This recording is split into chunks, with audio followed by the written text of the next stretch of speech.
Hello students, हम लोग metals and non metals chapter पढ़ रहे हैं और metals and non metals chapter में जो टॉपिक हमारा चल रहा है this is chemical properties of metals. Is it okay? तो हम क्या पढ़ रहे हैं? Chemical properties of metals. और लास्ट क्लास में हमने हमारी क्लास का एंड किया था with the reaction of metals with chlorine gas. Metals की रिएक्शन हमने किसके साथ में करवाई थी? क्लोरीन गैस के साथ में। Is it okay? अब आज की क्लास में हम जो रिएक्शन करवाने जा रहे हैं उसे जरा ध्यान से देखिएगा। ये जो रिएक्शन है this is the reaction of metals with hydrogen gas. Reaction of metals with hydrogen gas. Metals की रिएक्शन हम किसके साथ में कंप्लीट करवाएंगे? मेटल्स की रिएक्शन हम हाइड्रोजन गैस के साथ में कंप्लीट करवाएंगे and this reaction is very complicated and very rare as well. तो चलिए कारण जानते हैं इस रिएक्शन के कॉम्प्लिकेशन और रेयर होने के, है ना? देखिएगा ध्यान से। हम यहाँ पर जनरल रिएक्शन एज यूजुअल हम सबसे पहले लिखते हैं, तो हम वही जनरल रिएक्शन लिखने जा रहे हैं। देखिएगा, ये जो मेटल्स हैं these metals react with the hydrogen gas. ये मेटल किसके साथ में रिएक्शन करते हैं? हाइड्रोजन गैस के साथ में। And when these metals react with the hydrogen gas then the product which is formed is metal hydride। कौन से प्रोडक्ट का फॉर्मेशन होता है? फॉर्मेशन होता है मेटल हाइड्राइड का। अब ये मेटल हाइड्राइड कैसे बना, या जो लास्ट क्लास में हमने पढ़ा था मेटल क्लोराइड, ये कैसे बना, तो उसके पीछे मैं आपको यहाँ पर कॉन्सेप्चुअल रीजन बताना चाहती हूँ because it is connected with the next upcoming topic of this chapter metal and non metal, right? तो देखिए यहाँ पर मेटल हाइड्राइड बन रहे हैं। क्या आप हाइड्राइड आयन को जानते हैं? तो मैं आपको याद दिला देती हूँ कि hydride ion is made with the hydrogen atom. Is it okay? ये जो हाइड्रोजन का एटम है, ध्यान से देखना, हम थोड़ा इधर से शुरुआत करते हैं। ये है हमारा हाइड्रोजन का एटम। बहुत ध्यान से सुनिएगा, बहुत इंपॉर्टेंट बात है क्योंकि यहाँ पर ये जो मैं बताने जा रही हूँ आपको, इस हाइड्रोजन का अगर आपसे एटॉमिक नंबर पूछा जाए तो मुझे बहुत अच्छी तरीके से पता है कि ये बात आप सब जानते हैं that its atomic number is 1। Hydrogen का एटॉमिक नंबर कितना होता है? 1 होता है। इस एटॉमिक नंबर 1 होने का मतलब ये है कि it has 1 electron and 1 proton in this hydrogen atom. इसके एटम में कितने इलेक्ट्रॉन होंगे? 1 इलेक्ट्रॉन। और कितने प्रोटॉन होंगे? 1 प्रोटॉन।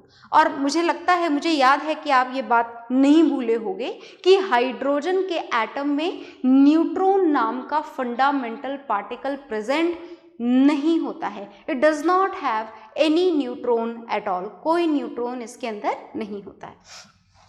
तो देखिए, एक इलेक्ट्रॉन है और एक प्रोटॉन। अब अगर हमें इस हाइड्रोजन को हाइड्राइड आयन में कन्वर्ट करना हो तो इसको एक इलेक्ट्रॉन क्या करना पड़ेगा? गेन करना पड़ेगा। इस हाइड्रोजन को एक इलेक्ट्रॉन गेन करना पड़ेगा। और हाइड्रोजन अगर एक इलेक्ट्रॉन गेन कर ले तो it will change into H negative ion and this H negative ion is hydride ion. ये H नेगेटिव आयन कौन सा है? हाइड्राइड आयन है। मतलब इस हाइड्रोजन के एक एटम ने एक इलेक्ट्रॉन क्या कर लिया? गेन कर लिया। और गेन करने की वजह से अब इस हाइड्राइड आयन के पास में कितने इलेक्ट्रॉन हैं? 2 इलेक्ट्रॉन्स हैं। और कितने प्रोटॉन्स हैं? Only 1 proton. तो आप देख पा रहे हैं कि यहाँ पर एक प्रोटॉन एक इलेक्ट्रॉन की बैलेंसिंग का काम कर रहा था, बैलेंस कर रहा था, उसको मैनेज कर रहा था। यहाँ पर एक प्रोटॉन को 2 इलेक्ट्रॉन मैनेज करने पड़ रहे हैं। मतलब जस्ट डबल, है ना? हर प्रोटॉन को डबल इलेक्ट्रॉन मैनेज करने पड़ रहे हैं। And because of this condition ये hydride ion rare most condition में बनता तो है, पर ये बनने के बावजूद स्लाइटली कैसा होता है? अनस्टेबल होता है। This hydride ion is not that much stable. इसका डबलेट कंप्लीट होने के बावजूद ये हाइड्राइड आयन स्टेबल नहीं होता है, क्योंकि एक ही प्रोटॉन है और नंबर ऑफ इलेक्ट्रॉन जो उसे मैनेज करने पड़ रहे हैं वो जस्ट क्या हो चुके हैं, डबल हो चुके हैं। आ गई बात समझ में? तो ये हाइड्राइड आयन कैसा है, अनस्टेबल। इसे बनाना कैसा है, डिफिकल्ट जॉब है। इसका इलेक्ट्रॉन गेन करना कैसा है, डिफिकल्ट टास्क है ये। आ गई बात समझ में? तो this hydrogen is not at all going to gain this electron easily and not at all going to convert into this hydride ion easily. आ गई बात समझ में? ये एक मुश्किल काम है हाइड्रोजन के थ्रू इलेक्ट्रॉन का गेन होना और इसका हाइड्राइड आयन में कन्वर्ट होना। पर फिर भी कुछ कंडीशन में जब एलिमेंट आसपास वाला बहुत ताकतवर हो, बहुत स्ट्रॉन्ग हो, बहुत रिएक्टिव हो, इन दैट कंडीशन ये हाइड्राइड आयन का फॉर्मेशन हो जाता है। एलिमेंट जबरदस्ती इस हाइड्रोजन को इलेक्ट्रॉन दे देते हैं और ये बिना चाहे इस इलेक्ट्रॉन को गेन करके हाइड्राइड आयन में कन्वर्ट हो जाता है। आ गई बात समझ में? क्लियर हो गया? तो you note it down and write down each and everything that here 2 electrons are there which has to be managed only by 1 proton and because of this is unstable. What is unstable? Don't forget it. This is hydride ion which is unstable. Right? So note it down.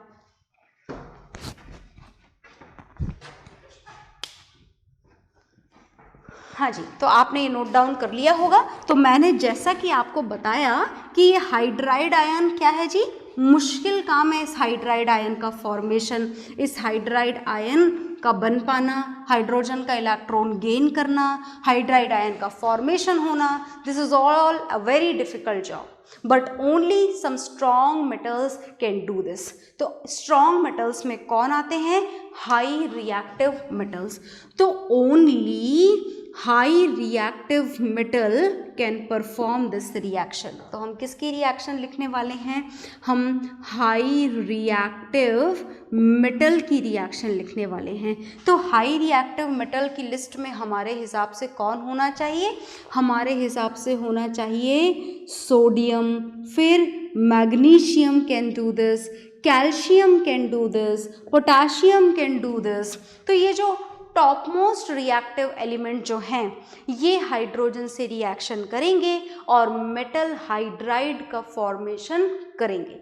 जो इनसे नीचे आते हैं, less reactive metals हैं, they do not react with hydrogen gas to form their hydrides. आ गई बात समझ में? तो चलिए रिएक्शन करवाते हैं।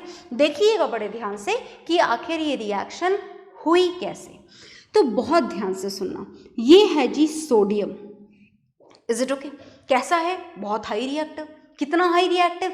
इतना कि हमें इसे पानी और ऑक्सीजन गैस से भी बचा के रखना होता है। और बचाकर हम इसे कहाँ रखते हैं, भूले तो नहीं हो ना। It has to be kept immersed in kerosene oil and this sodium is now going to react with the hydrogen gas.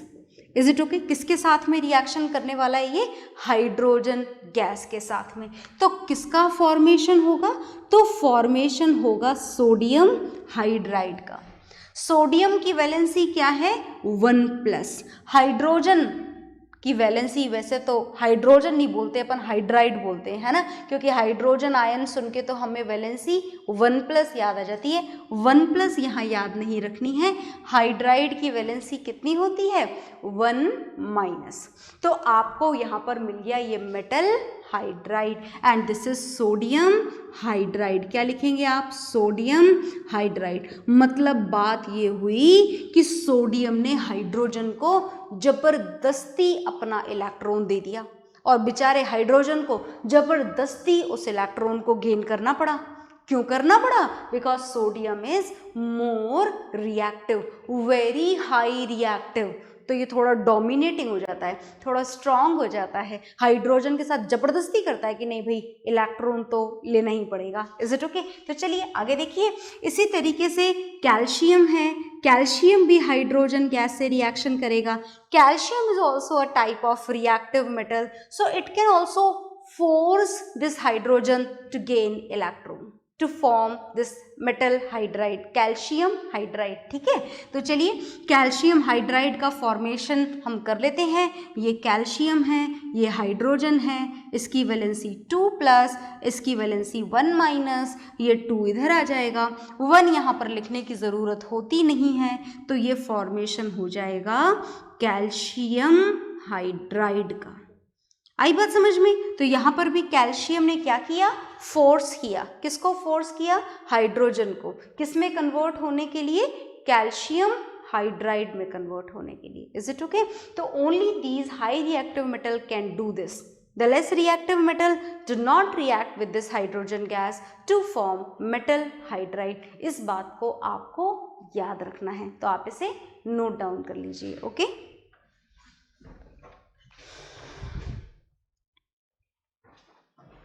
तो आपने ये नोट डाउन कर लिया होगा। मैं इसको यहाँ से रफ करने जा रही हूँ। So this is the reaction of metal with hydrogen gas, and with this reaction the chemical properties of metals are over now. Metals की केमिकल प्रॉपर्टी आपकी कंप्लीट हो चुकी है।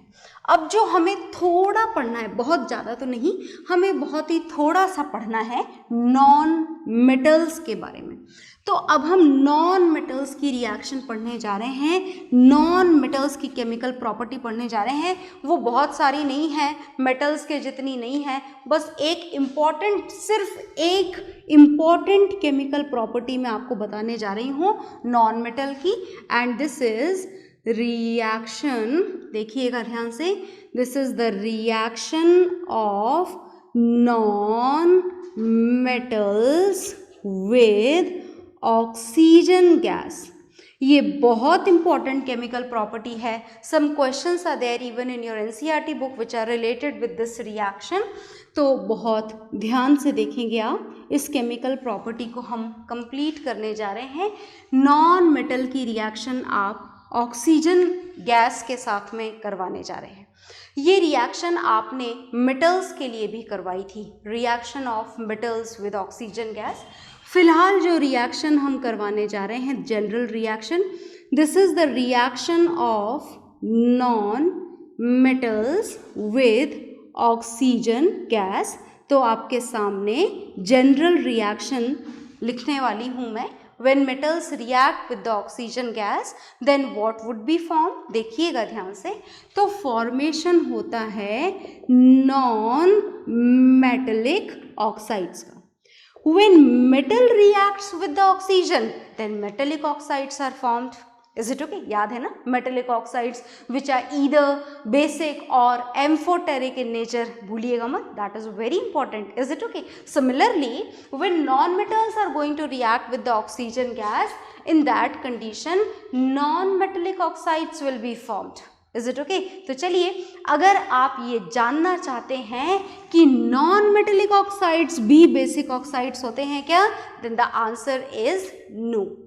नॉन मेटेलिक ऑक्साइड का क्या बिहेवियर होता है, सुनिएगा ध्यान से। नॉन मेटेलिक ऑक्साइड का भी डबल बिहेवियर होता है। Non metallic oxides may be acidic oxides and non metallic oxides may be neutral oxides. इनके ऑक्साइड्स एसिडिक्स भी हो सकते हैं और न्यूट्रल भी हो सकते हैं। तो when they are acidic and when they are neutral, चलिए जान लेते हैं, देखिएगा ध्यान से।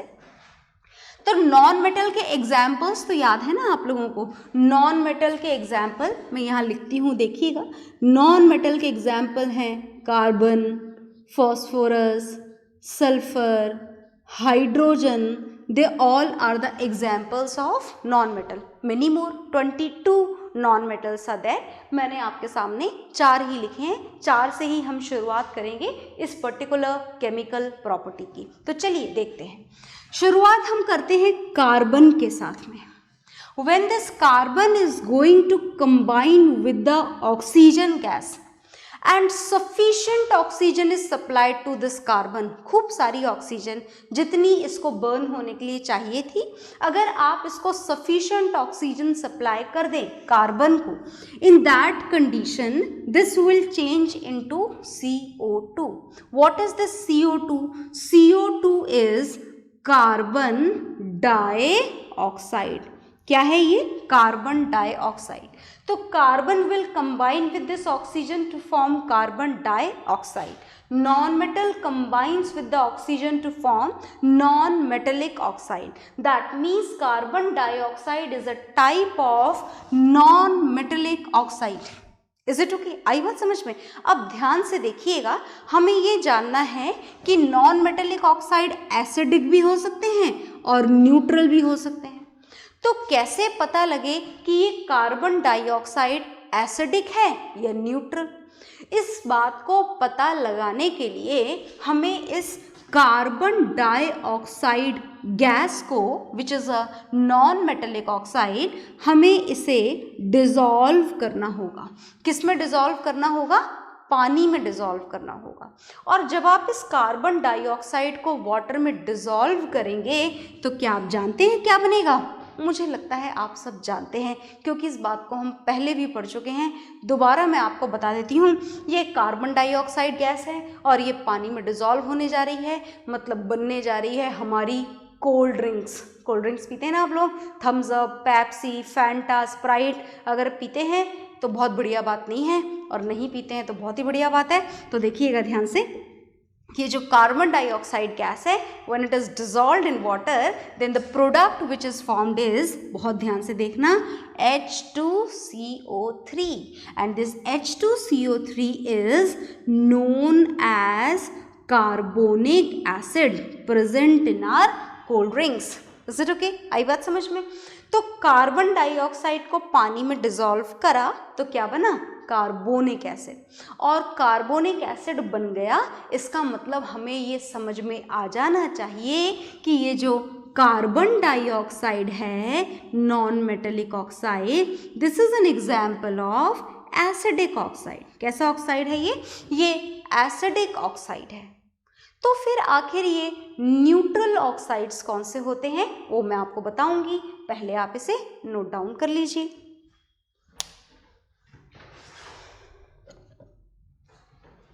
हाँ जी, तो आपने ये नोट डाउन कर लिया होगा.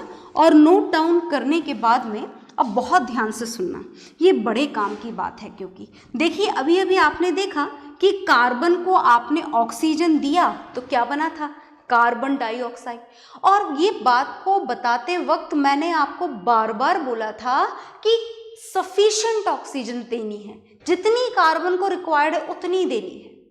पर अगर आप सफिशिएंट ऑक्सीजन इसे ना दे पाओ, कार्बन को अगर सफिशिएंट ऑक्सीजन ना मिल पाए, मतलब आपने कौन सी ऑक्सीजन दी?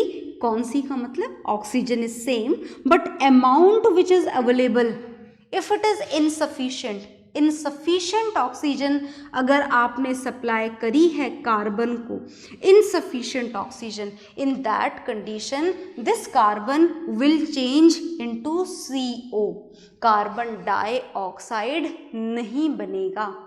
अगर ऑक्सीजन सफिशिएंट नहीं है तो कार्बन ऑक्सीजन से कंबाइन होकर के CO बनाएगा. And do you know the name of CO? Yes, of course, this is carbon monoxide. क्या है ये? कार्बन मोनोऑक्साइड है. And this carbon monoxide does not dissolve in water to produce any acid. ये पानी में dissolve होकर किसी भी टाइप का एसिड नहीं बनाता है. और नहीं बनाता है इसका मतलब कि ये कैसा ऑक्साइड है? Neutral oxide. So this is an example of neutral oxide. Is it okay? तो देखिए, हमें एक एसिडिक ऑक्साइड मिल चुका है और एक न्यूट्रल भी मिल चुका है. जो एसिडिक हमें मिला था वो था कार्बन डाइऑक्साइड, और जो न्यूट्रल हमको मिला था वो था carbon monoxide. Is it okay? तो देखिए, कार्बन डाइऑक्साइड और कार्बन मोनोऑक्साइड हमने देखे. क्या और भी एग्जाम्पल हैं कार्बन डाइऑक्साइड और कार्बन मोनोऑक्साइड के अलावा, which are involved in the category of this acidic और न्यूट्रल ऑक्साइड? तो चलिए कुछ और एग्जाम्पल्स ढूंढते हैं और दूसरा नॉन मेटल उसके लिए हम सेलेक्ट करते हैं. और अब जो नॉन मेटल हमने सेलेक्ट करा है, दिस इज सल्फर. पहचानते हो ना सल्फर को? This is a non metal yellow solid sulphur. Is it okay? This yellow solid sulfur when reacts with oxygen gas, then what would be formed? क्या बनेगा? देखिएगा ध्यान से. When sulfur combines with this oxygen gas, then sulfur dioxide is produced. किसका formation होता है? SO2 का formation होता है. क्या है SO2? SO2 is sulfur dioxide. Is it okay? Now what would happen? Is this sulfur dioxide acidic or neutral? उसको पता लगाने के लिए हमें सल्फर डाइऑक्साइड को किस में डिसॉल्व करना पड़ेगा? सल्फर डाइऑक्साइड को डिसॉल्व करना पड़ेगा पानी में, वाटर में. And when this sulphur dioxide is dissolved in water, then look here what would happen when it is dissolved in water, then this is formed. पहचानते हो क्या आप इसे?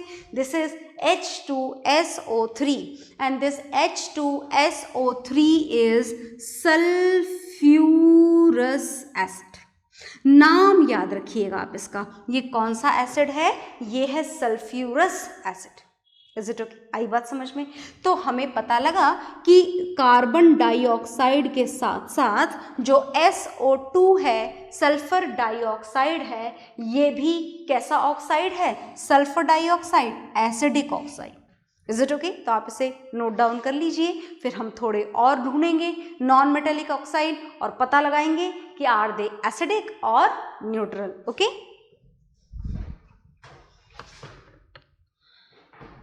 तो आपने ये नोट डाउन कर लिया होगा और इस नोट डाउन करने के बाद में हम और ऑक्साइड ढूंढने जा रहे हैं नॉन मेटल के. देखिएगा ध्यान से, बहुत ध्यान से देखिएगा. जो नेक्स्ट ऑक्साइड हम ढूंढने जा रहे हैं that is very simple and very common. और मुझे लगता है आप तो ये मानोगे ही नहीं कि ये ऑक्साइड भी है. क्या पहचान गया? हाइड्रोजन का ऑक्साइड हम लिखने जा रहे हैं. जानते हैं आप हाइड्रोजन के ऑक्साइड को? चलिए बताते हैं आपको. When this hydrogen is a non-metal. Yes, it is a non-metal. हालांकि it is a contradictory element, but then also still now this is involved in the category of non-metal. Is it okay? So consider it as a non-metal. Now this hydrogen is going to react with this oxygen gas. Then what would happen? याद है ना reaction? This is a very basic general reaction जो हमने first chapter में पढ़ी थी. And in that condition, this is formed, water is formed, water will be formed. So this water जिसे आप पानी बोलते हैं, ये जो पानी है this is an oxide of hydrogen. Is it so? Yes. ये हाइड्रोजन का ऑक्साइड है. बिल्कुल ये हाइड्रोजन का ऑक्साइड है.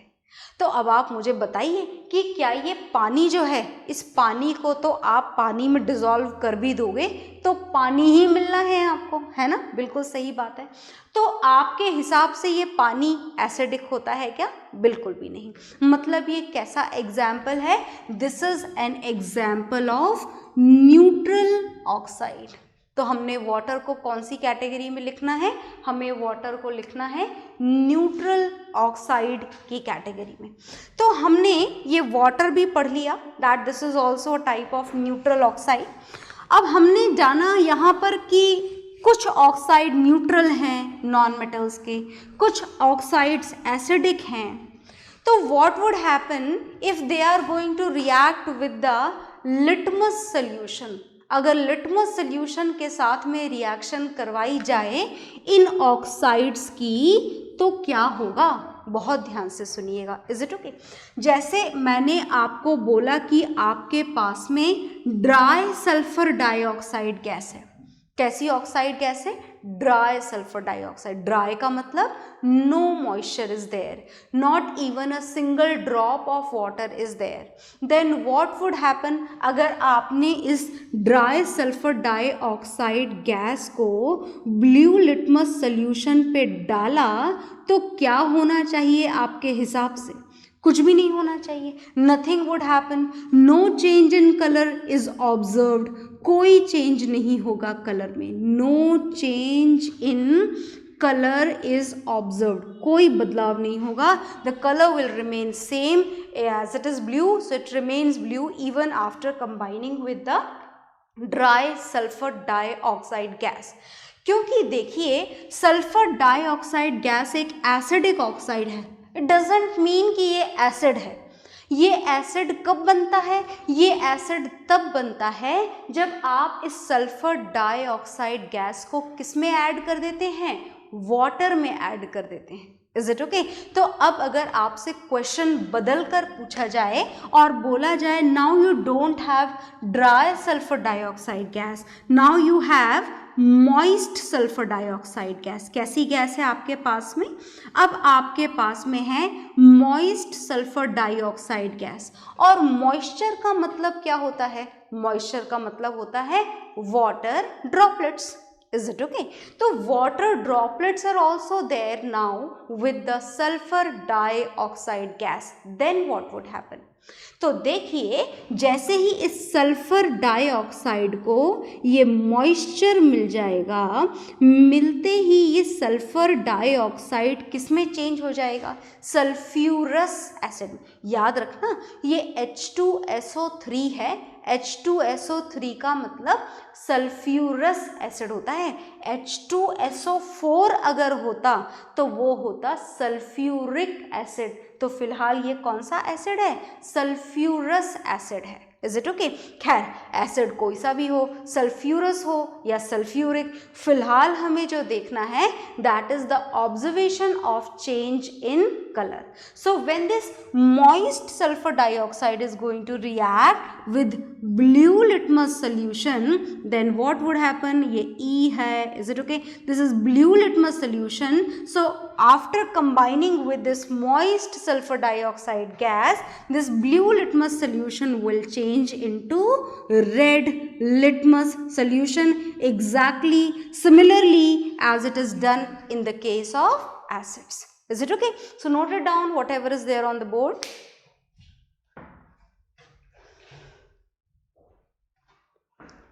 तो आपने नोट डाउन कर लिया होगा. And this is the very important chemical property which we have done, reaction of non metals with oxygen gas. Is it okay?